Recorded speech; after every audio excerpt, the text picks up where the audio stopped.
할렐루야. 우리가 지난주에는 부르심과 선택이라고 하는 제목으로 하나님의 말씀을 나누었습니다. 부르심과 선택은 신앙의 두 가지 근본적인 요소입니다. 하나님은 성령 안에서 어떤 사람들을 부르세요. 하나님께서 부르신 사람들은 창세 전부터 선택하신 하나님의 백성들입니다. 하나님은 하나님의 주권으로 구원받을 자를 선택하시고 선택하신 자를 성령 안에서 부르시는 거예요.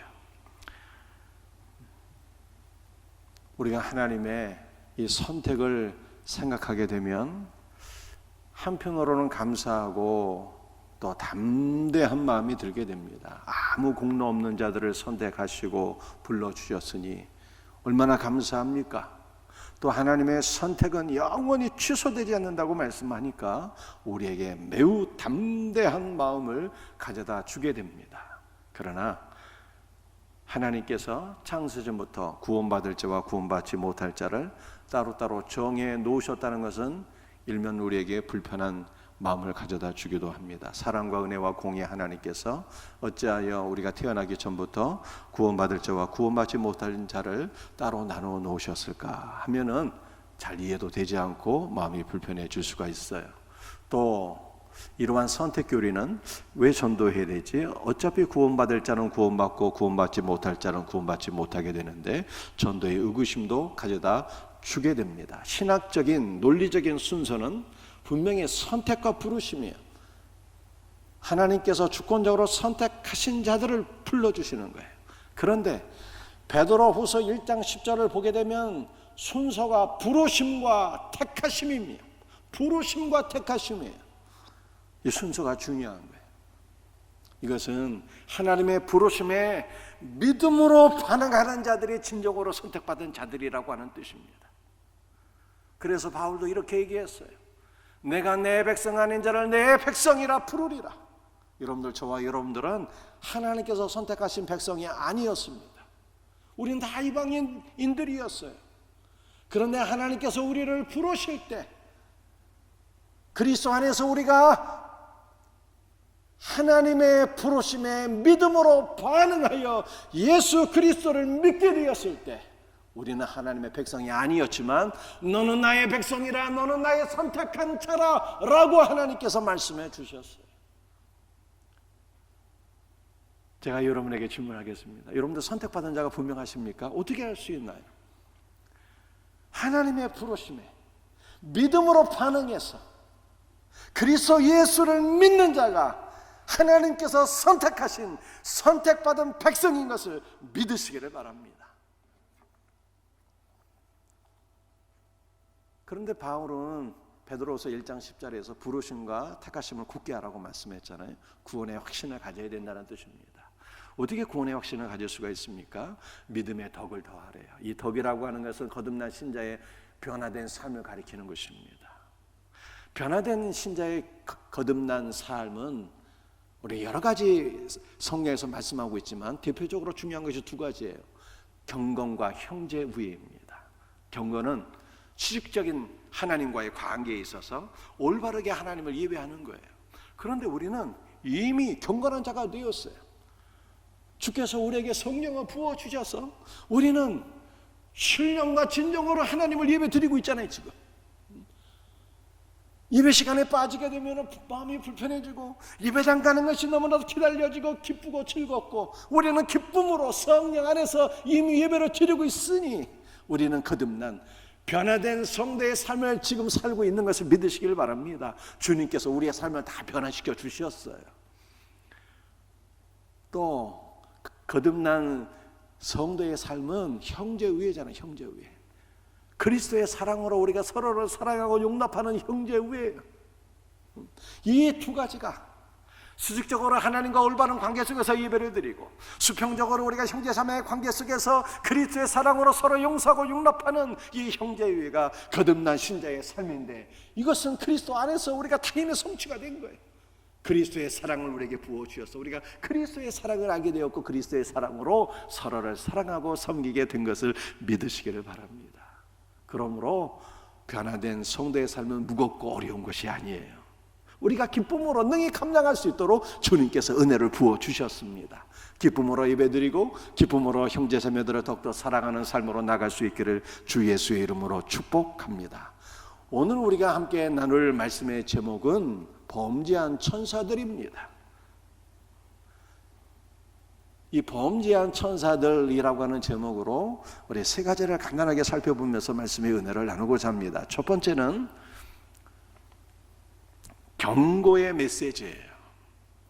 베드로후서 2장 4절 말씀 한번 같이 읽습니다. 하나님이 범죄한 천사들을 용서하지 아니하시고 지옥에 던져 어두운 구덩이에 두어 심판대까지 지키게 하셨으며, 본문은 악의 기원, 즉 천사의 타락에 관한 말씀입니다. 하나님은 범죄한 천사들을 용서하지 아니하시고 지옥에 던져버리셨어요.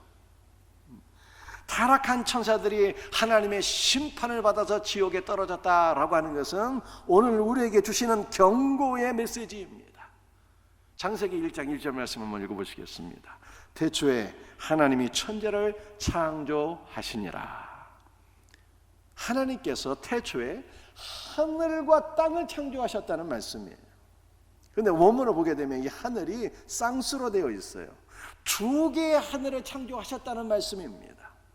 하나의 하늘은 해와 달과 지구와 별들이 매달려 있는 우주 공간을 가리키는 거예요. 또 하나의 하늘은 바로 영적인 세계를 가리키는 것입니다. 따라서 우리 하나님은 태초에 물리적인 공간만이 아니라 영적인 세계를 창조하시는 창조주 하나님이세요. 하나님께서 영적인 세계를 창조하셨다라고 하는 것은 하나님께서 하나님을 섬기는 천군 천사들을 창조하셨다는 말씀입니다. 천사들은 하나님의 나라에서 거룩하신 하나님을 찬송하며 예배를 드리며 살았어요. 그들의 하루 일과는 모든 것이 다 거룩한 것이었습니다. 하나님께 드리는 예배와 섬김은 그들의 기쁨이자 그들의 행복이었고 그들의 의무였습니다.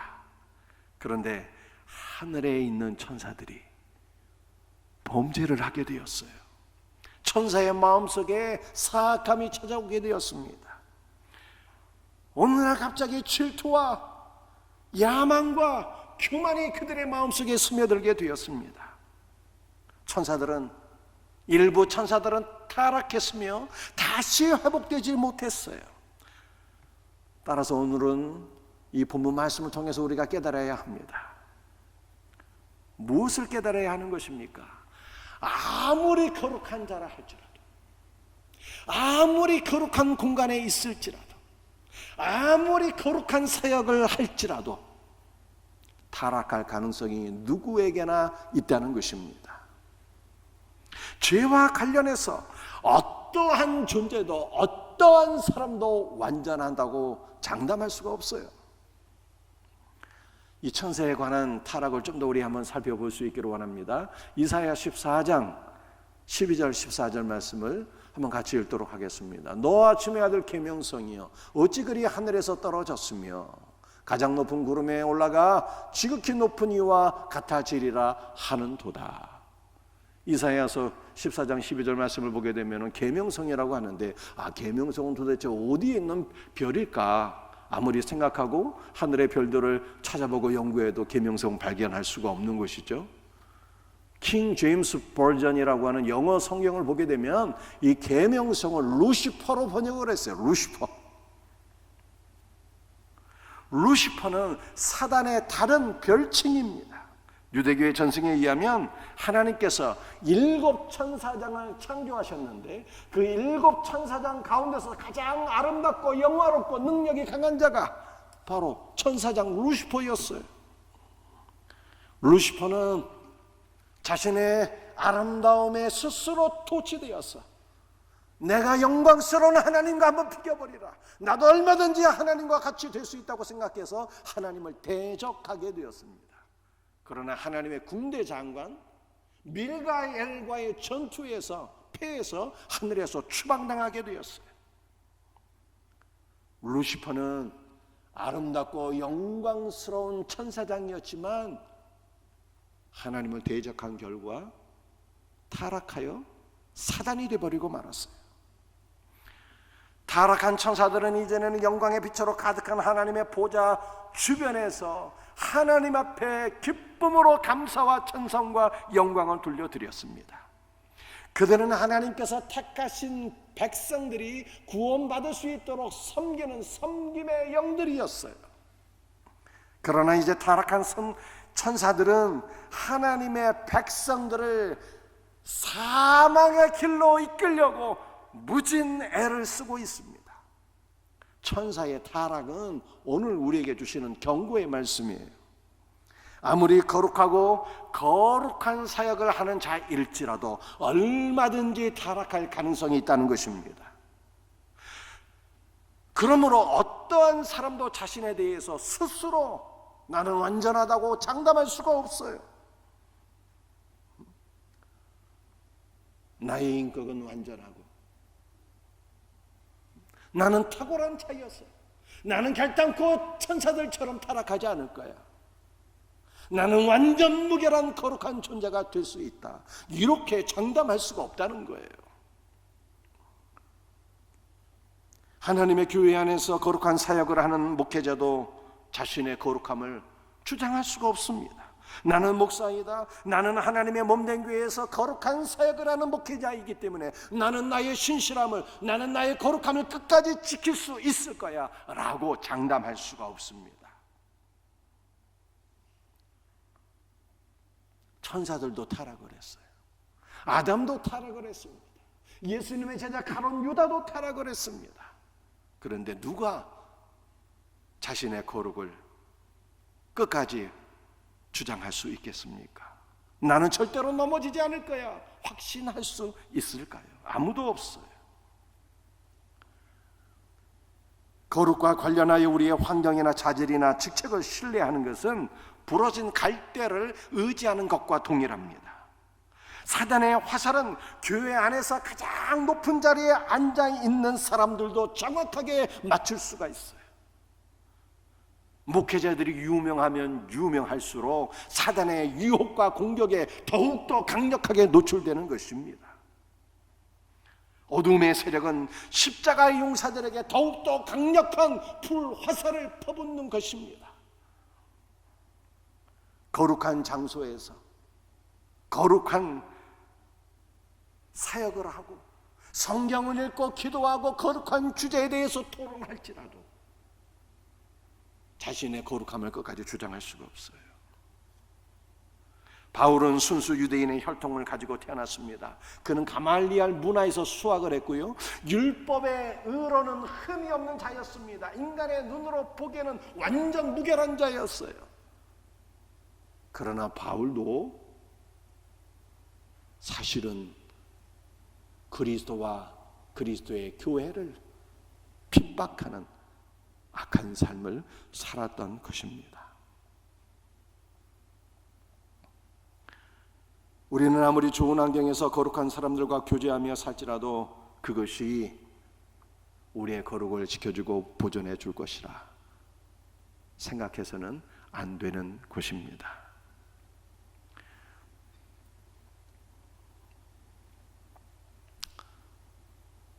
아무리 거룩한 사역을 해도 그 사역이 우리를 지켜줄 수가 없습니다. 선교하고 구제하고 하나님의 말씀을 전하고 가르치는 사역조차도 우리를 지켜줄 수가 없어요. 많은 이단들이 처음에는 다 하나님의 말씀을 선포했습니다. 처음에는 다 그리스도의 이름으로 기도하고 그리스도의 이름으로 병을 고쳤어요. 그런데 사단의 강력한 유혹에 노출되어서 결국에는 다 이단이 돼버리고 말았습니다.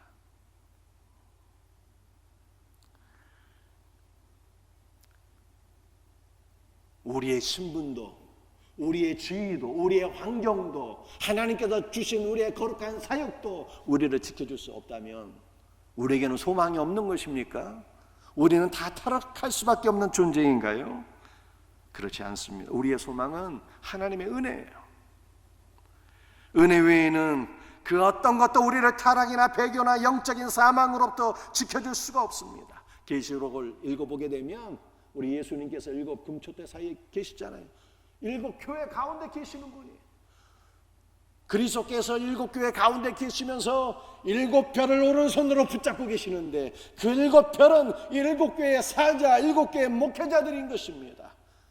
주님께서 은혜의 손으로, 능력의 손으로 붙잡아 주시기 때문에 목회자들이 타락하지 아니하고 주님의 손에 붙잡혀서 쓰임을 받게 되는 것을 믿으시길 바랍니다. 그러나 주님께서 그 은혜의 손을 놓아버리시면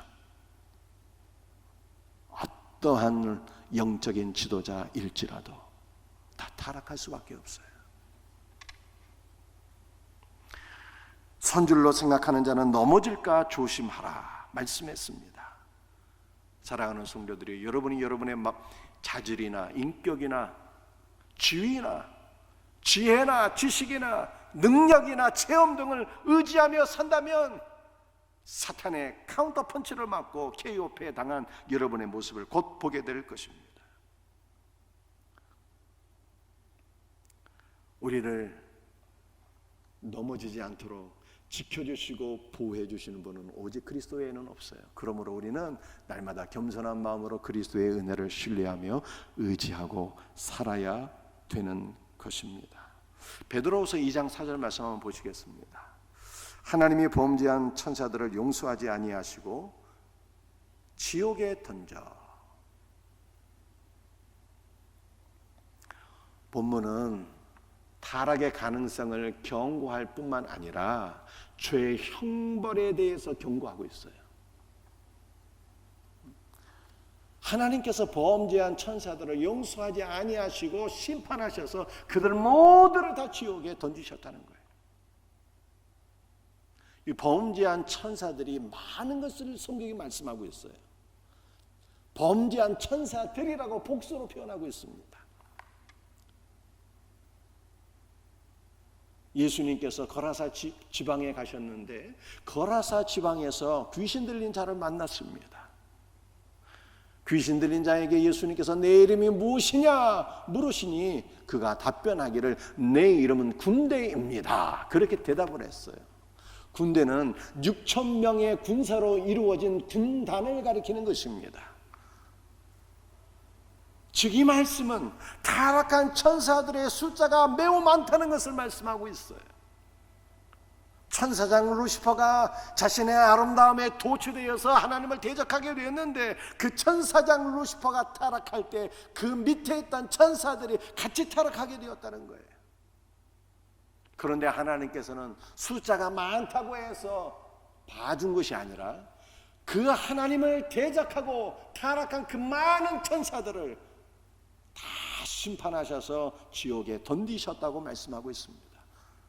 우리도 동일합니다.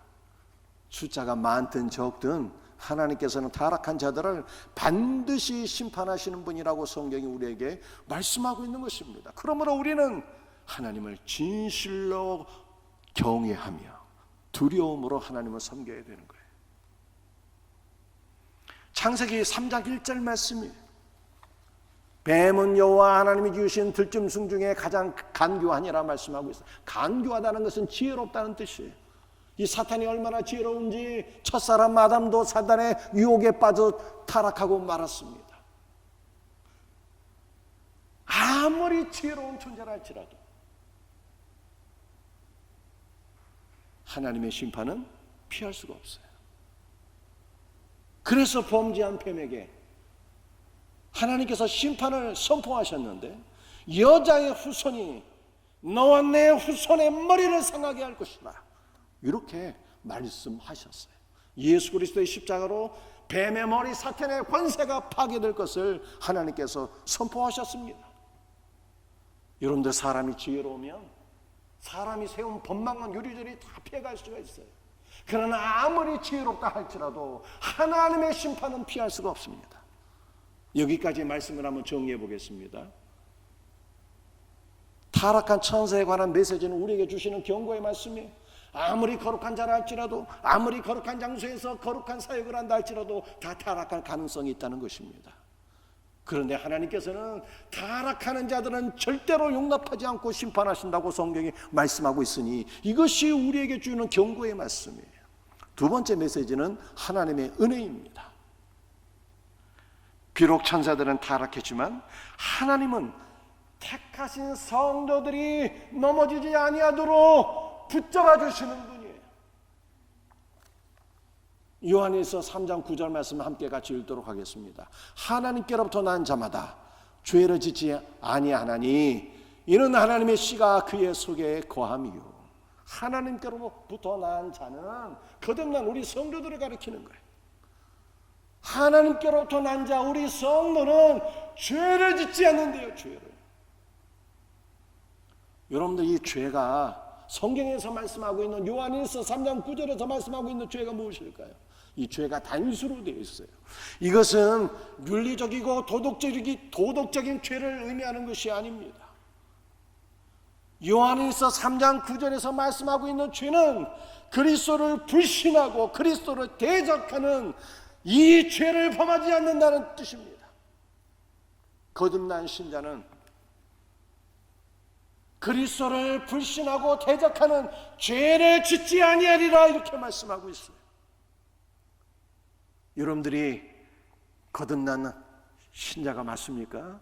그렇다면 우리는 영원토록 그리스도를 대적하는 죄를 짓지 않게 돼요. 왜냐하면 이는 하나님의 씨가 그의 속에 거함이요 라고 말씀하고 있습니다. 하나님의 씨가 우리 속에 거하기 때문에 죄를 짓지 않는데, 여러분들 하나님의 씨라고 하는 것은 무엇입니까? 베드로전서 1장 23절 말씀을 읽어보겠습니다. 너희가 거듭난 것은 썩어질 씨로 된 것이 아니요 썩지 아니할 씨로 되었으니 살아있고 항상 있는 하나님의 말씀으로 되었느니라 라고 말씀하고 있죠. 하나님의 씨가 우리 안에 있으면 죄를 짓지 않는다는 거예요. 그 하나님의 씨는 살아있는 하나님의 말씀인 거예요. 사랑하는 성도들이요, 성도는 하나님의 말씀이 우리 안에 있어야 되는 거예요. 성도는 하나님의 말씀을 먹고 그 말씀의 은혜로 살아가야 되는 것입니다. 하나님의 말씀이 우리 안에 있게 될 때 하나님의 말씀이 있는 자마다 범죄하지 않고 그리스도를 대적하지 않고 그리스도와 동행하는 복된 삶을 살게 될 것을 믿으시길 바랍니다. 그러므로 날마다 말씀을 먹는, 하나님의 말씀을 생명의 양식으로 취할 수 있는 우리 성도들이 되시기를 주의 이름으로 축복합니다. 여러분들, 하나님의 이 씨라고 하는 것은 하나님의 말씀을 가리키는 것이고, 또 갈라디아 3장 16절 말씀을 보게 되면 예수 그리스도를 가리키는 거예요. 오직 한 사람을 가리켜 내 자손이라 하셨으니 곧 그리스도라. 원문 말씀은 오직 한 사람을 가리켜 내 씨라 하셨으니 곧 그리스도라 이렇게 말씀하고 있어요. 하나님의 씨이신 그리스도께서 우리 안에 계셔서 우리를 붙잡아 주고 계시기 때문에 우리 성도는 그리스도를 불신하고 대적하는 이 악한 죄를 짓지 않게 된다라고 성경이 우리에게 말씀하고 있는 것입니다. 여러분들, 그리스도로부터 난 자, 사단의 본성을 받는 것이 아닙니다. 교만한 마음으로 하나님을 대적하는 사단의 본성을 받는 자가 아니에요. 하나님께로 난 자는 우리 안에 내주하시는 그리스도로부터 그리스도의 본성을 받는 거예요. 우리 주 예수 그리스도는 온 우주에서 가장 겸손하신 분이잖아요. 그래서 겸손한 마음으로 그리스도를 의지하고 그리스도와 동행하는 삶을 살게 되는 거예요. 그리스도의 본성이 우리에게 주어진 것을 믿으시길 바랍니다. 우리는 그리스도를 대적하는 자가 아니라 그리스도의 본성을 받아서 그리스도 안에서, 하나님 안에서 연합되어서 하나님을 섬기는 자가 되었어요. 우리에게 이 놀라운 은혜를 주신 그리스도를 신뢰하고 더욱더 의지하며 가까이 할 수 있는 우리 성도들이 될 수 있기를 주 예수의 이름으로 축복합니다. 사랑하는 성도들의 말씀을 잘 들어보세요. 일부 천사는 타락해서 하나님의 심판을 받게 되었습니다. 그들은 다시 회복되지 못하고 하나님의 심판을 받아서 지옥에 떨어지게 되었어요. 그런데 성도는 그렇지 않습니다. 우리는 연약하고 늘 흔들리고 또 흔들리지만 하나님께서 우리에게는 늘 회복의 은혜를 부어주세요. 왜 그럴까요? 천사들에게는 속죄의 은혜가 없어요. 하나님의 아들이 그들을 위해서 십자가에 못 박히지 않았어요. 천사를 위한 속죄의 피는 없습니다. 그러나 우리에게는 아들을 내어주신 아버지 하나님의 사랑이 있고요, 우리를 위하여 십자가에 못 박히고 피 흘려주신 그리스도의 피 흘리심이 있고요, 우리를 위하여 늘 중보 기도하시는 그리스도의 중보 기도가 있고요, 위로부터 부어주시는 성령의 은혜와 교통하심이 있어요. 그래서 우리는 늘 연약하고 흔들릴지라도 하나님께서 우리를 언제나 그리스도 안에서 사랑의 눈으로 바라보세요. 사랑의 눈으로 바라보시고 사랑의 손으로 붙잡아 주시고, 오늘 우리 연약한 모습 이대로 우리 주님께서 우리를 품어주심을 믿으시길 바랍니다. 이것이 하나님의 은혜예요. 하나님의 은혜. 하나님의 은혜가 있기 때문에 우리는 영원토록 흔들리지 않으며 그리스도를 대적하지 않으며 그리스도 안에 거하는 복된 삶을 살아가게 되는 것입니다. 세 번째는 선택받은 성도의 사역이에요. 사역. 천사들은 매우 탁월하고 능력 있는 존재예요. 그러나 하나님을 섬기는 일에 있어서 천사들은 실패했어요. 하나님은 하나님을 섬기는 일에 있어서 오히려 우리를, 성도를 선택하셨습니다. 선택받은 성도들의 삶은 무엇일까요? 일부 천사들은 타락해서 하나님 나라에서 추방당했어요. 그러므로 하나님 나라에 빈 공백이 생기게 되었습니다. 하나님 나라의 빈 공백을 메꾸는 것이 우리 선택받은 구원받은 성도의 삶인 거예요. 여러분들 성경을 보니까 이 천사의 사역은 세 가지로 우리가 생각해 볼 수가 있습니다. 첫 번째 사역은요, 하나님을 예배하는 거예요. 이사야 6장 3절 말씀, 서로 불러 이르되 거룩하다 거룩하다 거룩하다 만군의 여호와여, 그의 영광이 온 땅에 충만하도다. 천사들이 하나님의 성전에서 두 날개로는 얼굴을 가리고 두 날개로 날며 두 날개로는 발을 가리우며 하나님의 영광을 찬양했잖아요. 거룩하다 거룩하다 거룩하다 만군의 여호와여, 그의 온 영광이 온 땅에 충만하도다. 천사들의 사역이 하나님의 영광을 찬양하는 것처럼 오늘 천사들 대신에 하늘의 빈 공백을 메꾸게 된 우리 성도들의 사역이 바로 하나님을 예배하는 거예요.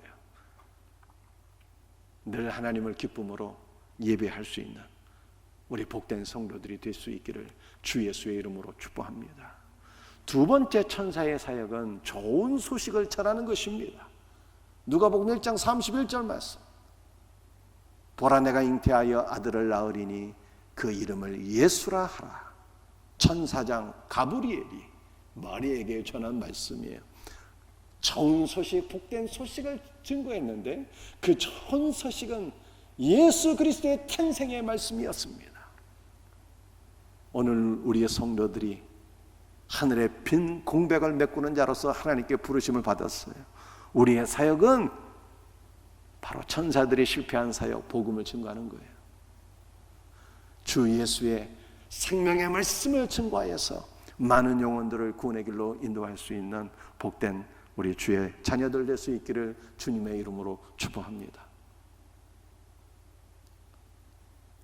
올여름에 우리 3년 만에 주일학교 수련회를 했는데요, 또 올 가을에 우리가 3년 만에 생명샘 축제를 하려고 계획을 하고 있습니다. 생명샘 축제는 우리 이웃들을 위해서 기도로 중보 기도하고 사랑으로 섬기고 복음을 증거하는 거잖아요. 3년 만에 다시 하려고 그래. 천사가 흠모하는 사역이에요. 천사도 감당하지 못한 사역이에요. 이 사역을 주님께서 우리에게 맡겨주셨는데 기도하며 복음을 증거하는 일에 우리가 기쁨으로 쓰임 받을 수 있기를 주 예수의 이름으로 축복합니다. 세 번째 사역은요, 섬기는 사역이에요. 히브리서 1장 14절 말씀입니다. 모든 천사들은 섬김의 영으로서 구원받을 상속자들을 위하여 섬기라고 보내심이 아니냐라고 말씀하고 있어요. 천사는 택함받은 성도들을 섬기는 섬김의 영이래요. 천사들이 감당하지 못했던 이 사역을 오늘 우리가 감당하게 된 거예요. 그리스도 안에서 그리스도의 사랑과 은혜로서 우리가 교회 안에 있는 모든 지체들, 또 앞으로 구원받게 될 모든 영혼들을 우리가 사랑하며 섬길 수 있는 우리 복된 성도들이 될 수 있기를 주 예수의 이름으로 축복합니다. 말씀을 마치겠어요. 오늘 세 가지 말씀드렸습니다. 경고의 메시지.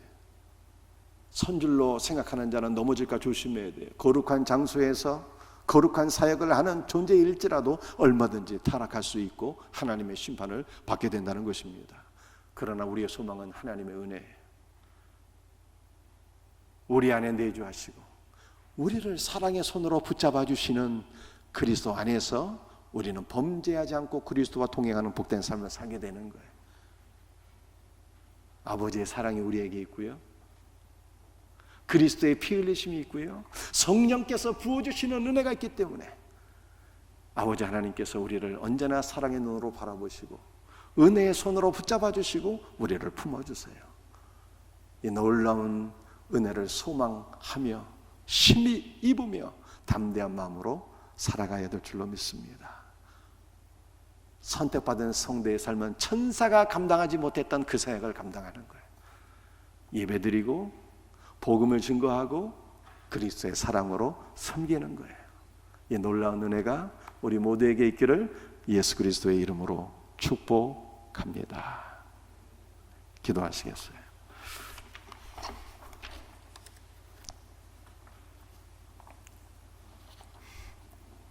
아버지 하나님, 감사합니다.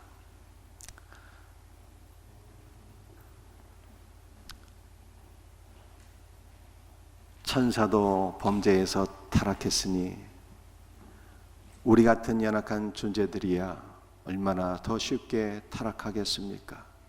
오직 그리스도의 은혜가 아니면 살아갈 수가 없습니다. 주 예수여, 오늘도 우리의 심령 가운데 풍성한 은혜와 생명으로 임재해 주시고 언제나 사랑의 손으로 붙잡아 주셔서 그리스도를 대적하지 않으며 그리스도를 가까이 하며 그리스도를 섬기며 살아갈 수 있는 우리의 삶이 되게 하소서. 주 예수의 이름으로 감사하며 기도합니다.